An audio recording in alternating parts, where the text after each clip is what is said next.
केले, त्याच्यामुळे विजयाची लीड आपली 2 लाखाच्या वरतीच असेल. तुम्ही मराठा समाजाच्या प्रश्नांकरता मनोज जरांगे पाटील यांची देखील भेट घेतला. तात्काळ मी तुम्ही ती भेट नुसतीच घेतली. सध्याची भेट घ्यायला गेलेलो आणि त्यांची तब्येत कशी चेक करायला. परंतु पवार विरुद्ध पवार हा संघर्ष आहे. कुटुंबीय सातत्याने तुमच्यावरती असेल, अर्थात पार्थ पवार तुमचे मोठे बंधू, अजित पवार, सुनेत्रा पवार यांच्यावरती हल्ला करताना पाहायला मिळतंय.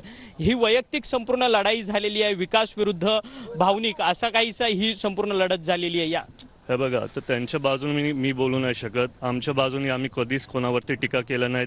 दादांनी सारखे चांगलं कामं केले, त्याच्यामुळे आम्ही विकास आणि प्रगतीबद्दलच बोलतो. भावनिक ही कुठेतरी लढाई झाली आहे, कारण की इमोशनल जो बेस आहे, सगळा टच जो आहे तो या बारामतीच्या निवडणुकीला लागलेला आपल्याला पाहायला मिळतोय.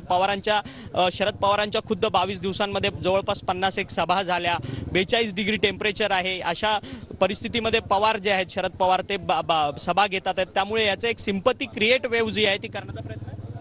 भावनिक करण्यात आलेली होती, पण सगळ्याच मतदारांना माहिती आहे भावनिक होऊन कामं नाही होणार.